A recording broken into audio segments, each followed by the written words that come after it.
Hi, everyone. My name is Samantha Pardo. I am the Assistant Director of Graduate Career Services here at the Mark School at Baruch College.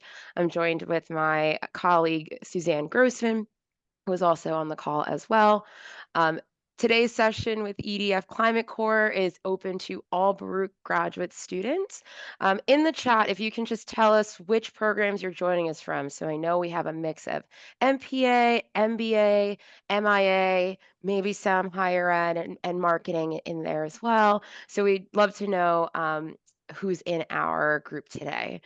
So today we'll be hearing from Ashley Medlar from EDF. And then we also have two Baruch alums here today as well, Andrew Rubenbauer and Nishi Patel. They'll be sharing their experiences with the EDF Climate Corps when they were fellows and what they're doing now. So with that, I will pass it off to you, Ashley. Yeah, thanks, Samantha. Thank you, everybody, for joining today. Like Samantha said, my name is Ashley Medlar.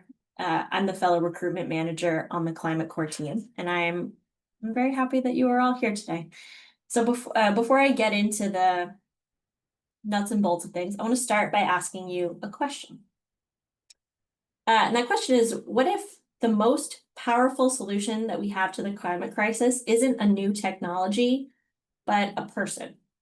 Let's just think about that for a sec. Someone who is, stuck in a job or a career that doesn't resonate with them, like someone who is ready to do more, but like they sort of need a way in. Maybe the crew member at your favorite fast casual restaurant. So I want to tell you a story about somebody. The Alex graduated from undergrad a couple years after the Great Recession, and Alex had a really hard time finding a job that utilized their degree. It was in something like English or something. They ended up taking a job at a fast casual restaurant, and Alex worked there for the next 10 years while they sort of figured out what they wanted their life to look like. And as they were thinking about this, they were also looking around the restaurant and noticing some problems. Stuff that like you've probably seen in restaurants, right? Like the food waste, the single-use the utensils, they weren't recycling stuff. And instead of just, keeping their head down, Alex decided to do something about all that and started a restaurant green team. And it was small, but it sparked a change in Alex, right? Like they realized that they didn't just want to help change stuff at their restaurant, they wanted to help create sustainable systems at scale. So Alex went back to graduate school to take on that challenge, and that's where they found Climate Corps.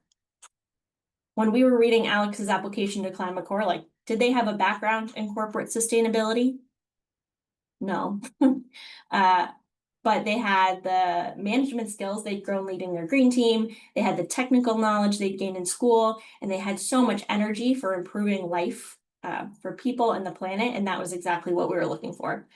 So today, Alex is a sustainability professional at a large company and is paying it back as an alumni mentor and volunteer.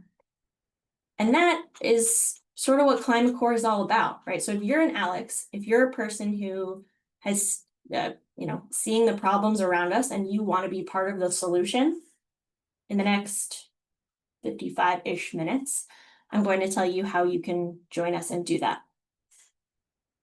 So since 2008, Climate Corps has helped over 2,000 people become part of that solution, like giving people the tools and connections and confidence to turn the passion that they have into climate impact. So what Climate Corps is a summer fellowship program for grad students who want to be part of the climate workforce. So what we do is we connect students with companies, public sector agencies, and nonprofits to grow their own climate careers while also helping those organizations meet their climate goals.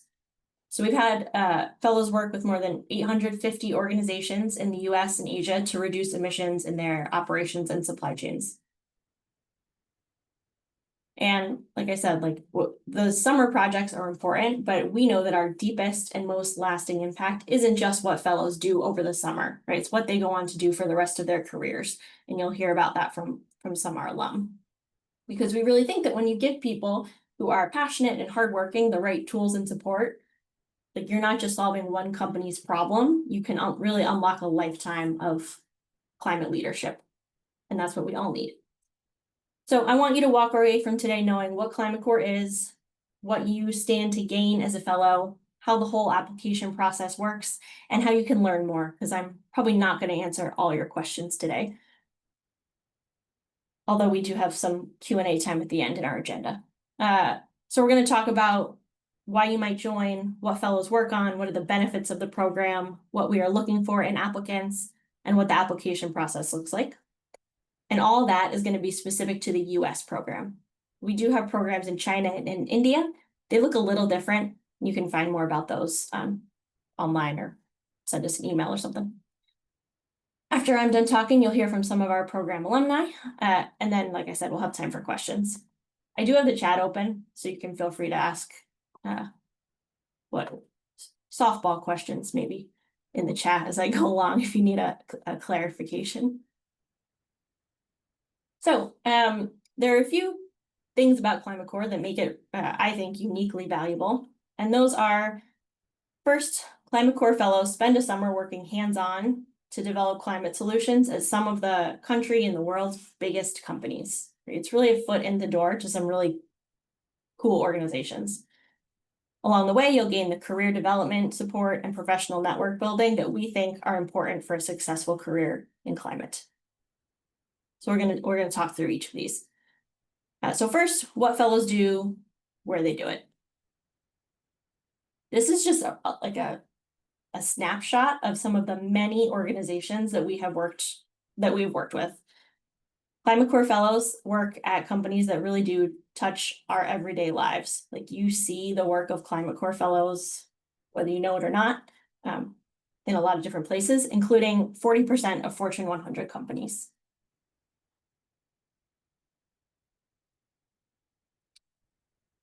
What you do is just as important as where you'll do it. So we have 8 project focus areas: climate commitments, climate smart food and ag, climate risk, environmental and climate justice, renewables and energy efficiency, supplier engagement and scope 3, sustainable finance, and zero emission vehicles and fleet transition. On the screen, you see like a little description of what I mean by each of those things. So that's sort of what you'll work on. Exactly what you'll do depends a lot on the host organization. I'll give some examples, but no matter what the project is, every project has we try to have a clear deliverable for the host. Right? We want you to walk away from the summer with an accomplishment or a deliverable that will advance at least one of these areas. We don't really just want you sort of like doing sort of ad hoc, whatever comes up type of work. Some of you might look at this list and have a very specific idea of what you want to work on. And you're like, yes, I am a renewables person. That's what I want to go for. That's great. Others are still figuring out what your place is. You're like, I don't even know what all these mean.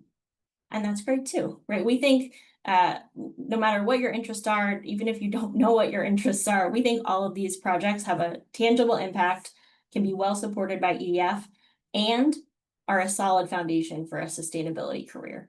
So if you end up working in supplier engagement and say, oh, no, thanks, that's not for me, we still think it positions you well for future career opportunities.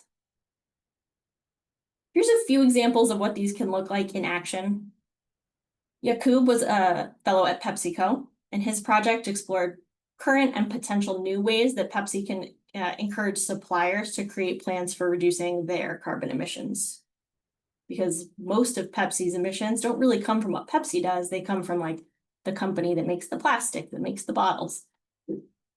Yakub also worked on developing models and tools to build strong partnerships with suppliers, like figuring out how to motivate them, figuring out what are the costs to the companies of reducing carbon emissions, to figure out like what levers can Pepsi pull. And then Rachel created a community engagement strategy for PG&E to share the results of their climate adaptation and vulnerability assessment. So the plan she put together will strengthen PG&E's existing relationships, create new partnerships with local communities that can help PG&E and California move toward a more resilient future. So both Rachel and Yakub's projects were very different, but they both had real world impact, while giving Rachel and Yakub the opportunity to explore new skills, new industries, and that's really what Climate Corps is all about. Those are just 2 examples of literally thousands.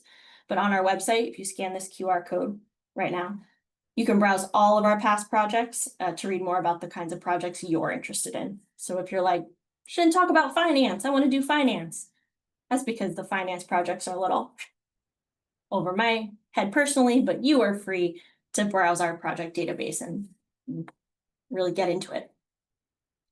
But I'll leave you with this quote from one of our host supervisors. I think this really demonstrates the actual impact that fellows have beyond me just telling you that they do, right? Like this was from a finance organization.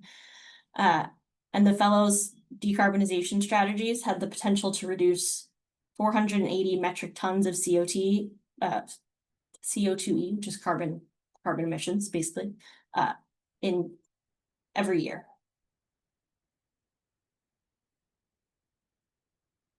But if you were only looking for impact, you could pursue internal internships at many of these organizations, right? It's not as if Walmart doesn't have internships that you can apply to. But what makes Climate Corps different is our mission to help you develop your career beyond one project or one organization, right? To really help you jumpstart a larger career in this space. We do this by providing a wide variety of resources before, during, and after your fellowship. First, before you start your fellowship, you'll do EDF's Foundations program. So this is a learning and professional development program that we think is a really essential and unique aspect of Climate Corps and is intended to prepare you for your fellowship, but also for your career as a well-rounded sustainability professional. So we have about a 5-hour virtual asynchronous learning program that you'll do in April and May. And then in late May, you'll attend our virtual about 40-hour Foundations Week with your whole fellowship class. And some of those sessions that you'll do are pretty technical, like greenhouse gas accounting. Others are more focused on navigating your summer experience, like advice from alums. And not all of these are going to be relevant to your summer project, but again, we think they're all important to have a foundation and to work in climate and sustainability. And this, I think, is really unique because there are just not many internships that will provide you with this type of development before you start, right? And I think it's really something that sets us apart. Because typically, if you're applying for a job that is going to have you do greenhouse gas accounting, they probably want you to know that you can do greenhouse gas accounting before they hire you, right? But for Climate Corps, you don't need to know that, right? People ask, do I need to know X or Y to be a successful applicant? And my answer is always that if you did, we wouldn't teach you how to do it in advance, right? So I think Climate Corps is a really great way to try something new, learn a new skill, apply a new skill that maybe you heard about in classes, but haven't actually had a chance to put into practice. So that's just a start. During your fellowship, you'll receive support throughout the summer through our cohort model. So you're placed in a small group of fellows who are working on similar projects, and those are led by EDF and partner experts. And those groups meet regularly throughout the summer to sort of hear what's working for others, troubleshoot, strengthen your connections to each other. Fellows also find a lot of value in just sort of informal conversations with other cohort members. And our hosts are usually pretty supportive of you taking the time to participate in these because many of them participate in Climate Corps because they know you have this outside support and they know that there's value in that. And then outside of cohorts, each fellow is assigned an EDF engagement manager to sort of make sure your summer goes as smoothly as possible. And fellows can also apply to be paired with an alumni mentor to just sort of provide fellowship guidance, career advice. And one cool thing I think is that a good number of our host organizations, our host supervisors, are alumni as well. So you sort of have an additional layer of support from somebody who's been in your shoes before. In 2025, I think 13 fellowships had an alum involved. And then after you complete your fellowship, you join our alumni network. We continue to provide you career development support. So this fall, we have stuff like a networking workshop with Open Door Climate, some specialized sessions on topics like change management and climate advocacy, very practical job search resources like resume building, LinkedIn optimization workshops. And it works. 90% of our alumni are working on energy, climate, or sustainability for their current employers. I listed some top alumni employers here, but in general, folks go on to work with environmental NGOs as consultants, in in-house sustainability roles, and many, many more.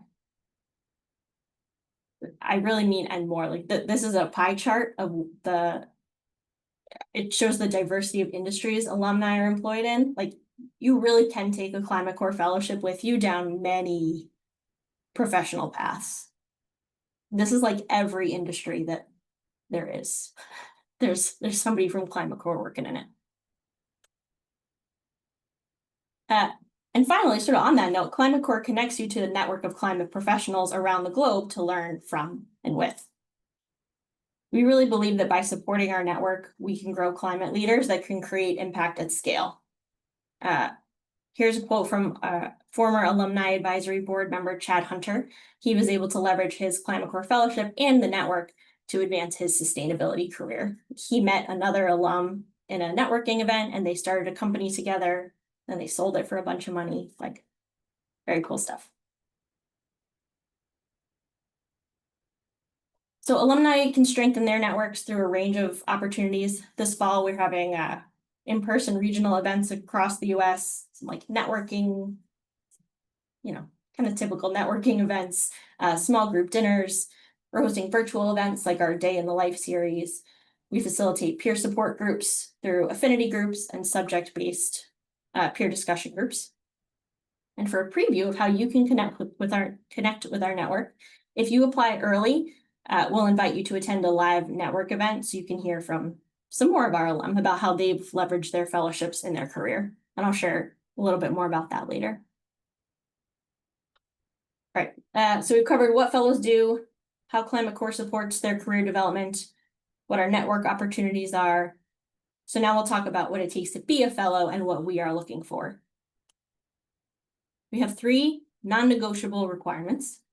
First, you must be enrolled in a graduate degree program for at least 1 term of this academic year, which I don't think you would be here if you were not. But if you have questions about your individual eligibility, just send us an email. I'll pull up our email address at the end. Second, you must be authorized to work in the United States. So if you're an international student, you probably have an F1 or a J1 visa that lets you get work authorization during the summer through Baruch. If you have any questions, we have a work authorization policy, we have some FAQs, and you can talk with Baruch's international student office. But in this past summer, 40% of our fellows were international students. So you'll certainly be in good company. We do require host organizations be able to host an international student unless there's like security clearance reasons why they can't. And third, you must be able to attend Foundations Week in late May. I make that a very declarative statement, but also I don't know what the date for that is yet.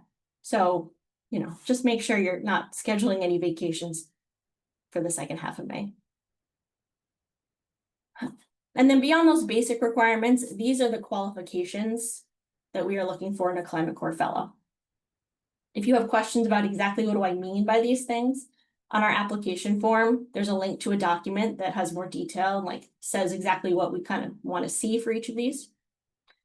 Additionally, you can always sign up for a one-on-one session with our recruitment team, me or another member of our team, to talk about how to best highlight your own experiences and qualifications as they relate to these. But you might notice, just sort of as you're looking at them quickly, that the majority of them actually don't really have to do with having prior sustainability experience or knowledge. And that's because that is not a requirement to become a Climate Corps fellow. Like I said before, that's the whole we wouldn't train you to do it if we thought you needed to know how to do it already. About 20% of the 2025 cohort did not have any sustainability experience or background, and many more only had the experiences they gained in their graduate programs like projects, internships, classes. One of our team members did a word cloud a few years ago of the skills and qualities host organizations say they're looking for, and you can sort of see pretty easily that their top requests are not for subject matter expertise. So we are really looking for someone who can go into organizations and get things done. And it can be like helpful to come with a base of experience and knowledge, but it's certainly not required. And just to sort of like really hammer that point home one more time, fellows really do come from a wide range of professional histories. So this on the screen is a sample of the pre-grad school job titles held by our 2025 cohort. You might see some that you expected, but there are probably others that you did not. All right, the skills we need in this workforce are really broad, and they don't come from only one defined professional path. Here's a little more about the makeup of our 2025 cohort. In addition to a wide range of professional backgrounds, folks also came from a really wide variety of personal and academic backgrounds. So there's also not like one degree you need to be a Climate Corps fellow. So if you're interested in joining, now I'm going to talk about the application. I'm going to walk through the timeline and then sort of each piece of the puzzle. This is what the process looks like in general. First, you'll submit an application. The deadline is December 22nd. We will, well-qualified applicants will be invited to review our list of available projects in mid-January, and we'll ask you to select your top choices. And then on a rolling basis from late January through like the very first few days of April, we'll match candidates with projects and invite you to interview for that project. And just like matches do occur through early April, but for your planning purposes, the majority are done by early March. And we'll ask you throughout the process, like to keep us updated if you have other deadlines or stuff we should think about, and we'll sort of give you updates along the way too. So if your interview is successful, you will receive a placement offer. And then once you accept that offer, we'll introduce you to the supervisor at your host organization, which will finalize your placement in the program. So basically, apply, pick your projects, get matched with one, interview, meet the host. It's a little wonky. So the application itself, like I said, the deadline is December 22nd. I recommend applying earlier if you can. First, because it's just so much easier for us, right? It gives our team to ask questions about anything on your application that we might have questions about if we need. And really just gives us more time to really give everybody a solid, thorough review. Because it is mostly to help us as a thank you. If you apply early, we'll give you access to a fall network event like that I talked about earlier. So that event is on November 12th. If you apply by November 11th, you can attend that event live. If you apply by November 30th, we'll send you a recording. The application itself has 4 main components, just like a, what's your name and address type of form. We'll ask for a resume. As you're putting together your resume, keep in mind that this is a program for students. You are in a grad program that has probably given you a lot of great experiences. So please include information about projects you've worked on, student groups you're involved in. We don't need to see only strictly paid work experience. We're going to ask for a cover letter to just give a little context to your resume and application. Right? This is your chance to tell us why this program makes sense for your background and your goals. Right? Why is this person applying for this program? What do they bring? What do they stand to gain? And then we'll ask for references. We'll ask for 3 references total. We'd like at least 2 to be professional references and at least 1 be from a supervisor. We ask for them on the initial application. We don't actually contact those folks until you're in the interview phase, and we'll give you a heads up before we do. But we will ask for their names and emails here.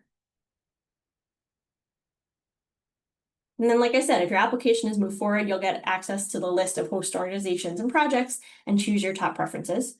And my team uses that information to match you with a host for the summer.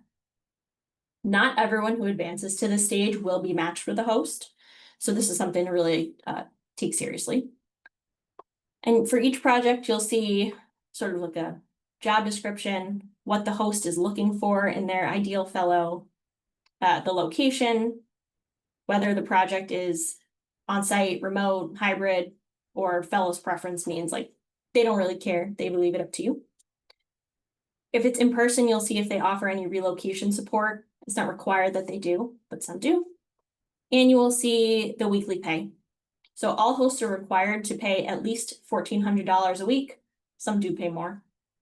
And then for each, you'll write a little, like 5 sentences about why you're a good match for what that project is looking for, how you align with the skills that they've listed in their ideal fellow, and also like what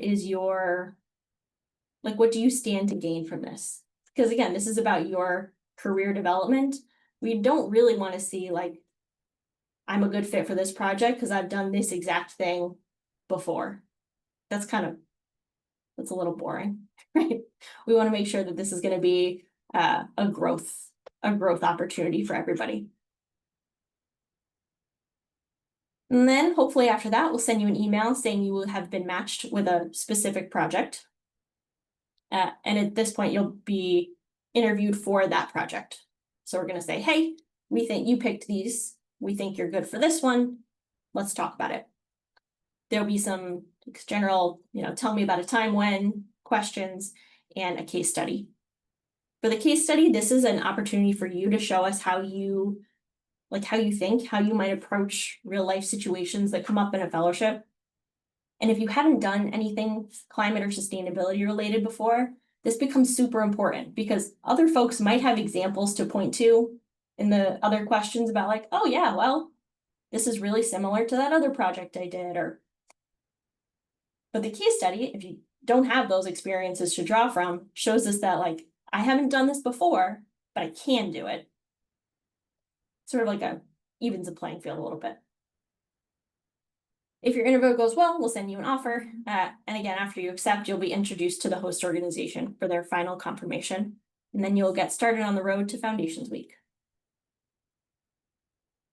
So if you have questions or want to learn more, we have several ways to do so throughout the fall. You can find basically all of these on our website. I'm going to pull it up next, or by sending us an email. We'll send you links to whatever you need. And I'm also going to pull up a QR code to join our email list where we'll just send you links to all of these things. But I think they're all really valuable. Like, you can talk to me about how to fine tune your application. We have some office hours, like just about resumes and more about how the matching process works. We have an alumni panel where you can hear from folks. You can dive into that project database, all sorts of different stuff. Again, here's our email address, edfclimatecorps.apply@edf.org, edfclimatecorps.org. And then this QR code will go to our mailing list, sign up. So if you're like, it's too many links, but this sounds kind of cool, we have probably hear from us next Tuesday-ish if you sign up. So that's all from me. Now I want you to hear from folks who have actually done this before. So I might have our alums share a little bit about themselves, what their project was, what they're doing now, just any words of wisdom about Climate Corps. I'm going to stop sharing. And then after that, we'll get to Q&A.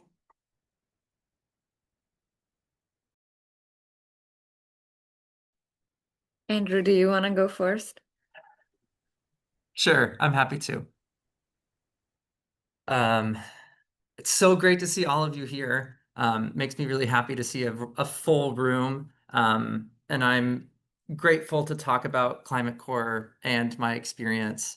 So I'm an MPA grad. I was a Climate Corps fellow summer of 2023. And I was placed at Dairy Farmers of America based in Kansas City, Kansas. So DFA is a farmer-owned cooperative with about 10,000 dairy farmers around the country that own the cooperative. We're the largest processor of milk in the world. So it's literally everything from the farm to the grocery store shelf we have a hand in. So we've got 80 processing plants, 19,000 employees. And so sustainability is integrated through that entire pipeline. And I'm happy to still be working there today. So I work directly with farmers to talk about sustainability, implement new practices or technology on their farm that is a little better for the environment and the climate, or it will help make them more resilient or improve their bottom line. I manage our government grants, and I help connect farmers with opportunities in their states too, with their like Department of Agriculture or their local soil water conservation district. I work heavily within carbon credit development and sustainable ag financing, and then a lot of operations and business development work as the projects that we work on continue to scale. And a lot of what I'm doing now was in the infancy stage when I did my Climate Core project in 2023. So we were very focused at that time, as still today, but kind of hyper focused on reducing methane emissions that are generated on the farm while trying to improve farmer revenue. So we were working on big grant applications funded by the Inflation Reduction Act, getting these grants up off the ground. I was doing a full analysis of what does the carbon market look like for agriculture? What does it look like for dairy? What does it look like for farmers? That I'm still doing all of that stuff today. And then project management on some pilot projects with customers that purchase milk, like Starbucks for their lattes or Nestle for their powders that then go on their candies. But all of this was entirely new to me. I was formerly working in arts administration and in marketing, but I was raised on a farm in Iowa, and right now the soybean harvest started this week, and so my dad and my brother and my mom are out there right now.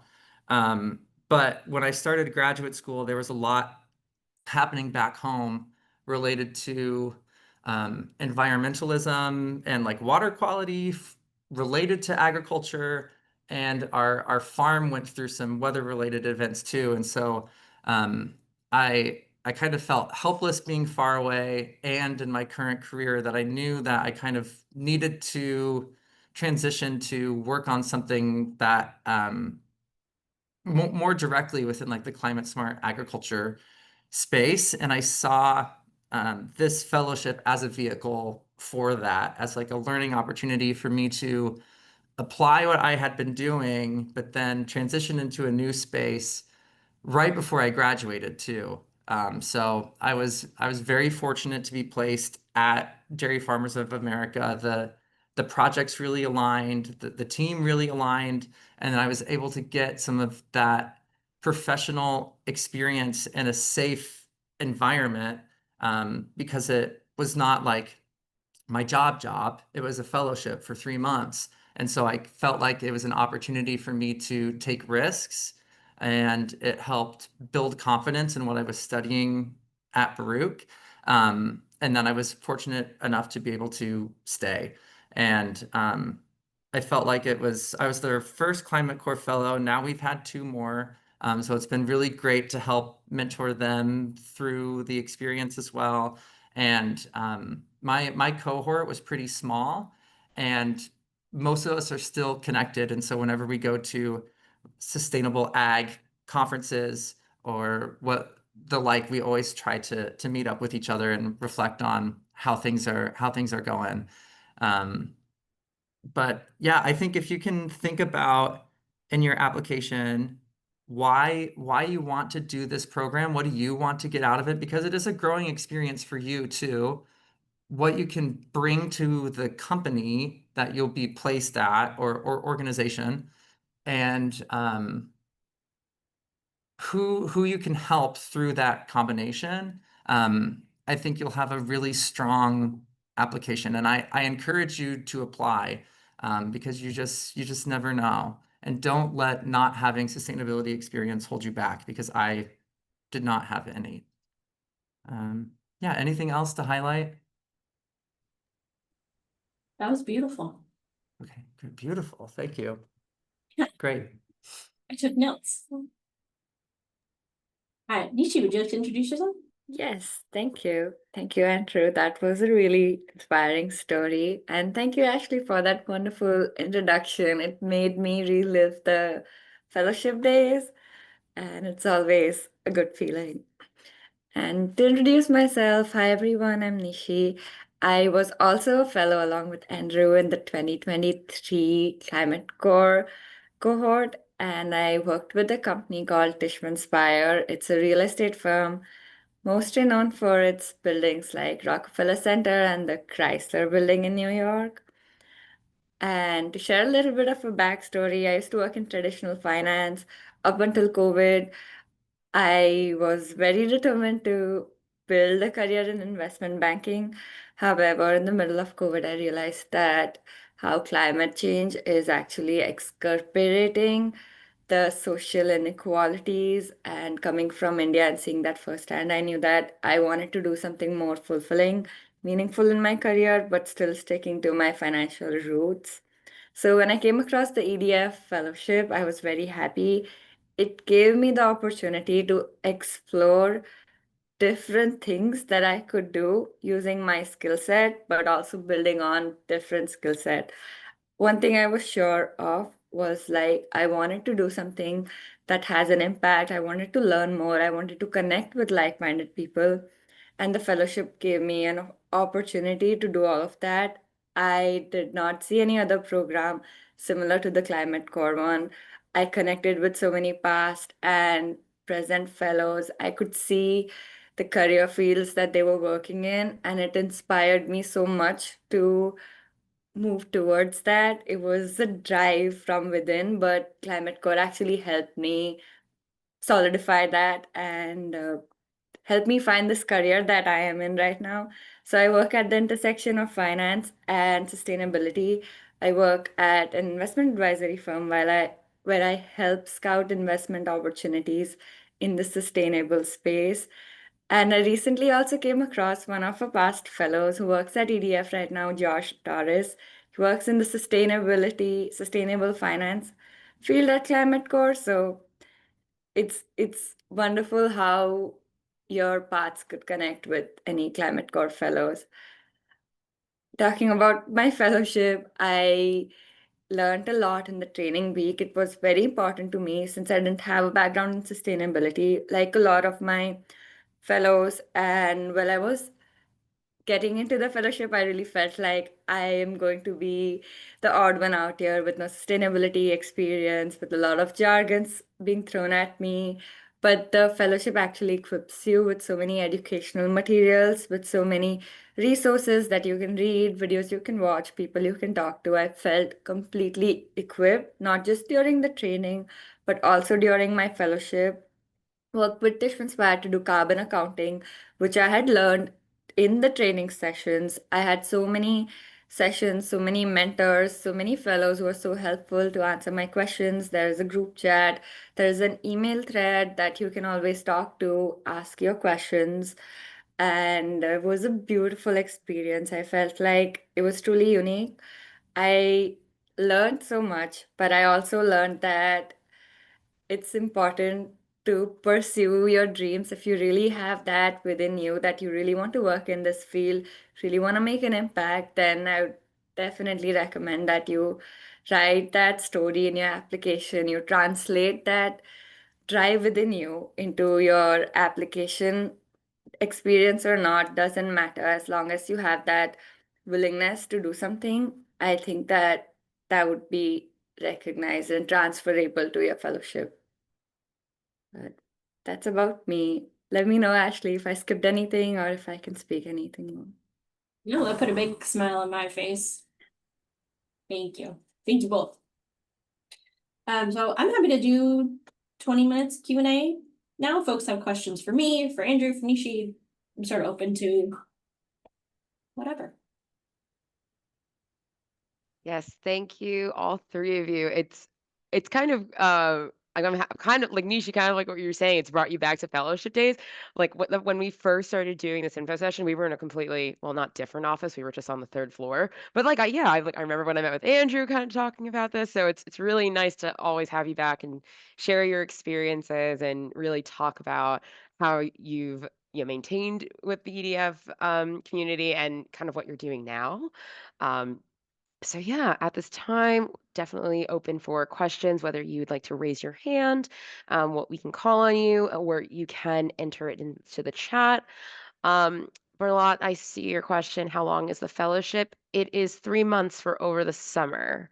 Um, yes. So, are positions usually full-time or part-time, or does that depend on the fellow host? They're full-time. They're They're full-time. all full-time, 10 to 12 weeks. Great. Okay. Anyone else?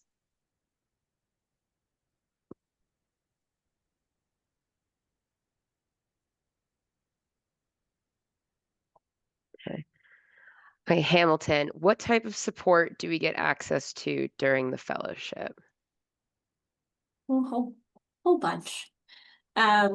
First, maybe I'll talk about sort of the technical like project support, and then maybe I'll talk about the like emotional support.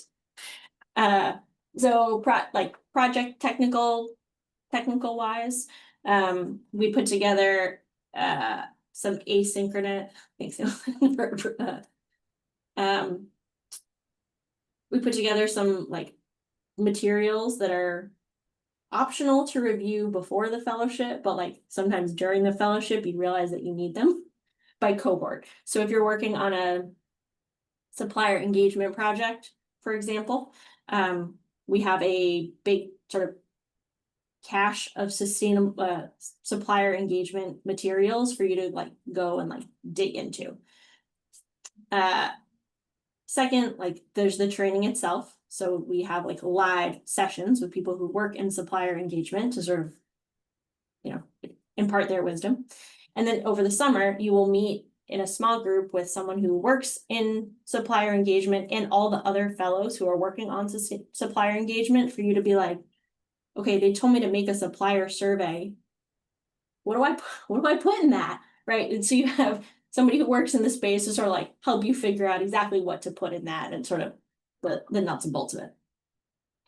On the emotional support side, you have again your EDF engagement manager, who's just sort of your point of contact through the whole process to make sure that you are having the best experience possible. So if you're sort of like running into some issues at your host organization or like whatever, you have a third party to like talk to about it. And then you can also apply to be matched with an alumni mentor who sometimes can provide some technical help if they work in that space, but in general have all experienced a fellowship themselves, so that they can sort of talk to you about what it's like to be a fellow in an organization for such a short period of time and having to like just all the challenges that come along with that. So yeah. Great. I have a question. Yeah. So I think just from working with Sam on this fellowship and helping students apply over the past few years, you know, we have a lot of students who are very excited and they apply and they don't make it through. And so I guess, can you give us a sense of like how many applications you get versus like how many are accepted? And then, yeah, what are your suggestions? I mean, I know on the one hand you're saying like, we want everybody, we want all backgrounds, but there must be something that helps you funnel down the Yes. pool Yeah, totally. to success. Yeah. Yeah. I think it's really important to be able to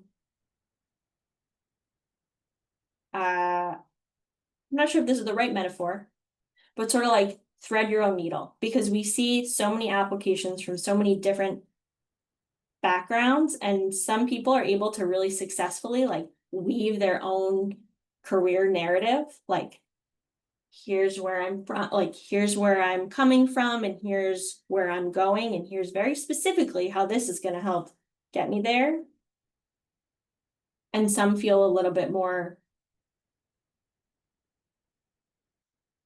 splatter at the wall a little bit. So I think to the extent that you can thread the needle for your initial application, and then also for those individual like as you're picking your top choices of projects. Making sure that you're able to sort of create a narrative in those 5 little sentences about not just like how you check the boxes, but like how this is really going to be your thing, like how this makes sense in your story, if that makes sense. So it's kind of a little bit of storytelling. So this year, to help people with that, because it's sort of it can be a tough thing to do. We had, for that matching process specifically, we did office out, like they were email office hours, but you could like send us, here's what I'm thinking of submitting for my 5 little proposals. Like, are these any good? Like, is there a different track I should be taking with these? And I think those were helpful, so we're going to keep doing those. On how many spots we're going to have this summer, it really depends on the year, like how many hosts apply and whatnot. But next summer, we think we'll probably have somewhere about 100 fellows, which I also don't know exactly how many applications we get, but it is a competitive program. We'll probably have several, like in the high hundreds, maybe 1,000. Thank you. Great. Yeah, I think just off of that, to our students here, just to also note that if you are working on this application, not only do you have access to your career services departments, we also have a fellowships office here at the college.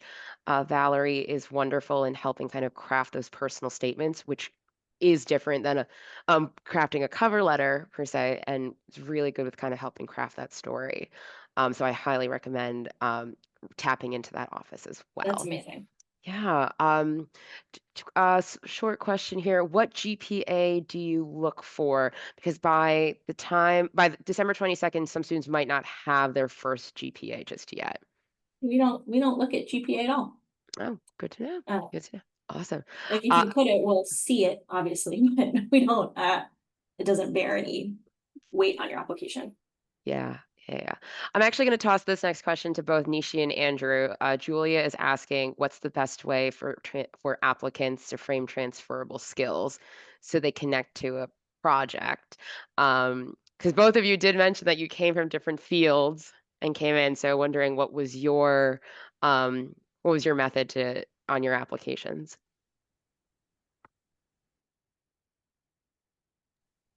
I can start.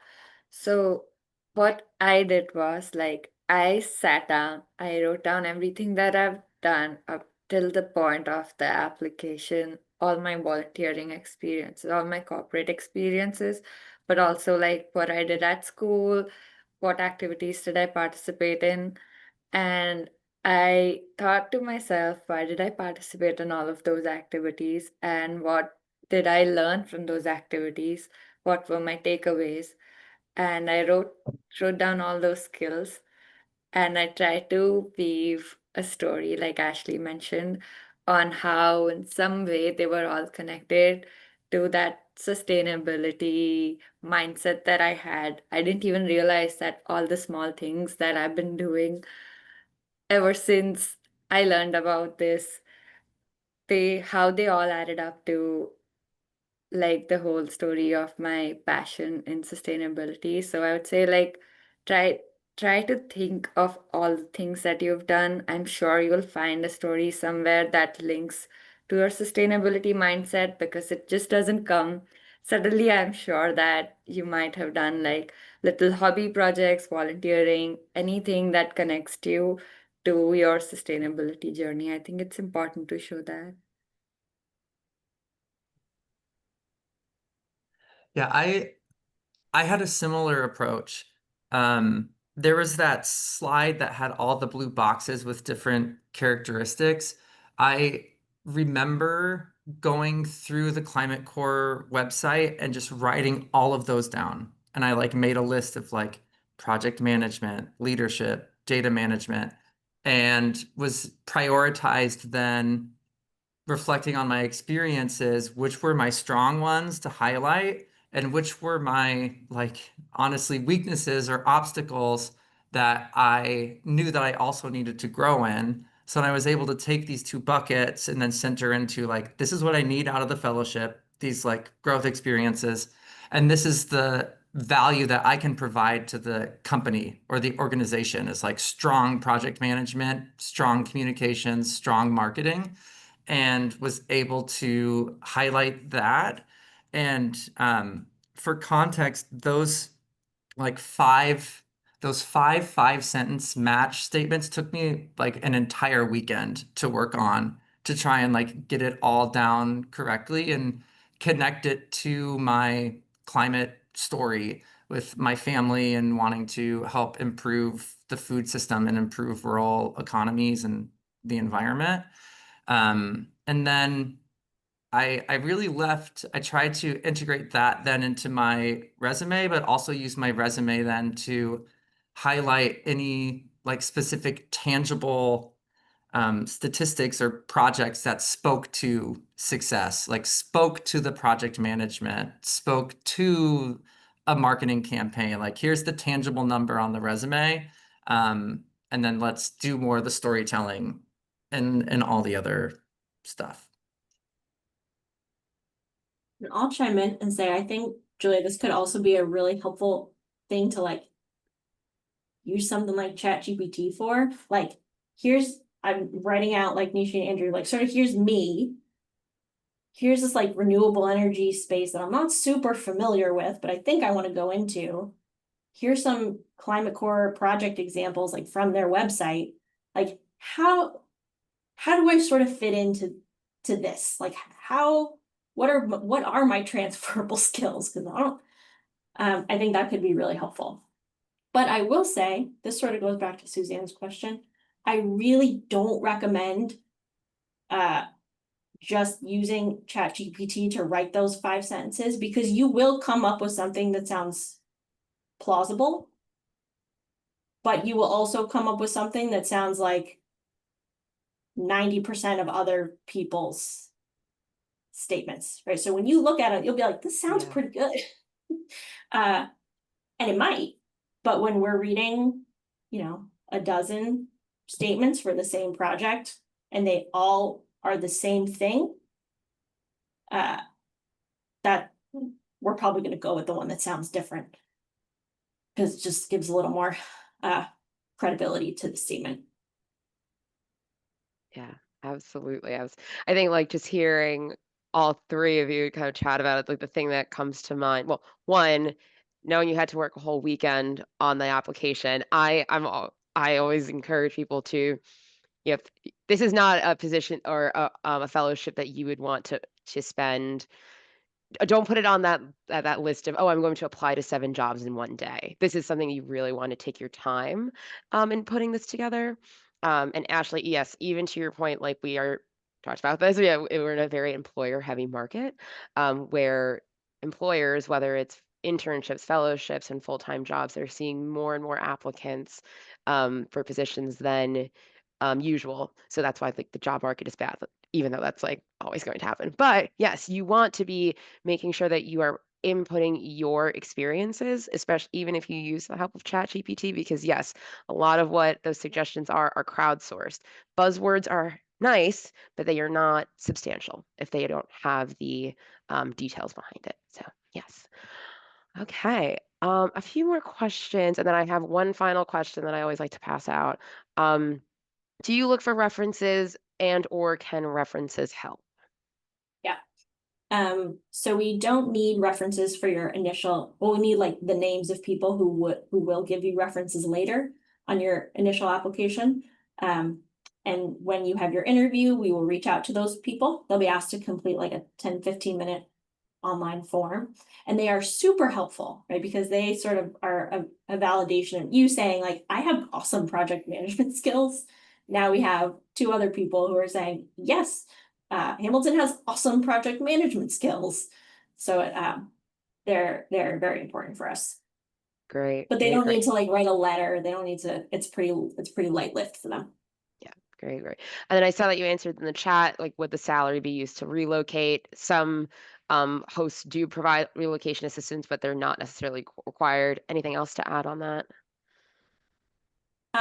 No, I will say that, I mean, if you're in New York, you're gonna have a lot of in-person options. You're also gonna have a lot of virtual and fellows preference options. Yeah.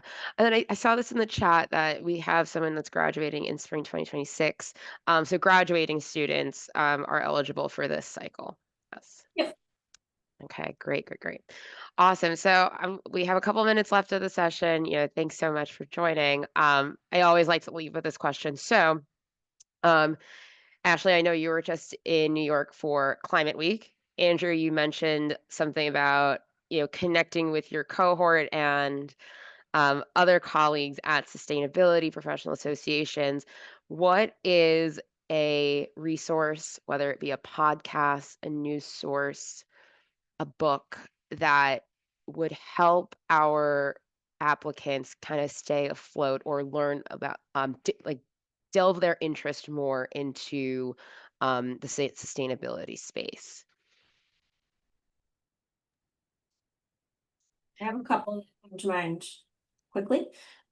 First is that Climate Corps alum Trish Kenlin runs a website called Sustainable Career Pathways. And she's got like everything on there if you're thinking about getting into this space to really help you figure out like what is your place in it. And then I saw there's a few MBA students on. For MBA students, I'd also check out Climate Cap, which is like for MBAs who want to get into climate work, and MBA Edge, which is through Duke University, and they put out like what MBAs need to know one-pagers about a variety of different climate topics. Great.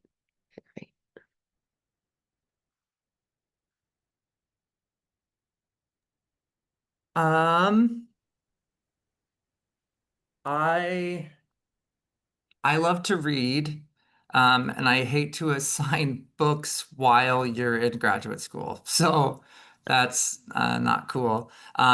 Jeremy Rifkin has written some amazing things. He's a professor, is an economics professor, I think at UPenn or NYU or maybe a mix. There's a book called The Green New Deal that I read during a policy analysis course that really started to shift my mindset toward this. And then there's also this book that I read during my fellowship called Braiding Sweetgrass. It's a collection of essays written by an Indigenous woman that is a biologist as well. And so she integrates, it's all about like nature and agriculture and thinking about our world and our economy in a different way. And it's the writing is really amazing. And it's very nature focused for my nature heads out there. And it's not as intense of a read as like a book about green economics. So those are my Yeah. recommendations. Thank you. I know which policy class that you're taking. If anyone has the opportunity to take that class as an elective, the readings in for Green New Deal are there. So that don't consider that extra reading, but braiding sweetgrass might be extra reading. Yes. So yeah. Nishi, yeah. I don't have any particular thing to recommend. I'd say follow people on LinkedIn who really big on sustainability. They usually share a lot of resources, they share events, seminars, they share a lot of reflections of their own career journeys. That's what I did. I followed a lot of not just EDF, but outside EDF sustainability fellows on LinkedIn. Once you're connected to one, it's easier to find different folks who are in this space. And then somehow now my LinkedIn's completely full of sustainability people, and I love it. But that's what I did. I was looking up LinkedIn for the most up-to-date information. I didn't follow any podcast, or I don't have the patience to read the book like Andrew does, but that would be my go-to. Thanks so much. All right, everyone. Well, we're at the end of our hour. Huge thank you to you, Ashley, Nishi, and Andrew for joining us. We always enjoy having you. Um, For our students who joined us today and for anyone who's going to be watching this recording, if you do intend to apply for the EDF Climate Corps, please let us at Career Services know whether you need help with your application or if you're just giving us a heads up that you are interested in applying. It's helpful for us to know, and are happy to follow up.